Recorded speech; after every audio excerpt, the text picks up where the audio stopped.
Fundamentals of Sanatana பயிற்சி பட்டறை நேரடி மற்றும் இணைய வழி வகுப்புகள் டிசம்பர் 13 முதல் 17 வரை.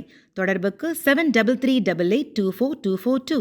இந்தியா இலங்கை இடையிலான கடல் வழி கப்பல் பயணத்தை வெளிநாட்டு பயணிகள் அதிகமானோர் பயன்படுத்தி வருவதால் நாகையிலிருந்து காங்கேசன் துறைக்கு அடுத்த ஆண்டு ஜனவரி மாதம் முதல் மேலும் ஒரு பயணிகள் கப்பல் இயக்க திட்டமிடப்பட்டுள்ளது.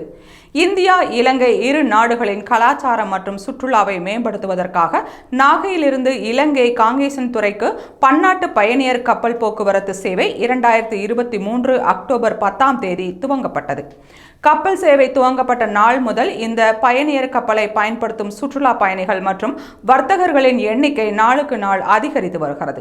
இந்தியாவிலிருந்து இலங்கைக்கும் இலங்கையிலிருந்து இந்தியாவிற்கும் அதிக அளவிலான பயணிகள் சென்று வந்ததன் காரணமாக நாகையில் இருந்து காங்கேசன் துறைக்கு கூடுதலான கப்பல் இயக்க வேண்டும் என இந்தியா இலங்கை ஆகிய இரு நாட்டு வர்த்தகர்களிடம் இடையேயும் பரவலான கோரிக்கை எழுந்தது.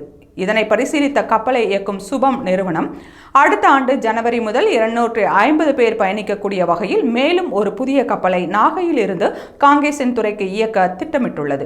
இந்த தகவலை இன்று நாகையில் நடைபெற்ற நாட்டிலஸ் ஷிப்பிங் கருத்தரங்க கூட்டத்தில் சுபம் கப்பல் நிறுவனம் தெரிவித்தது.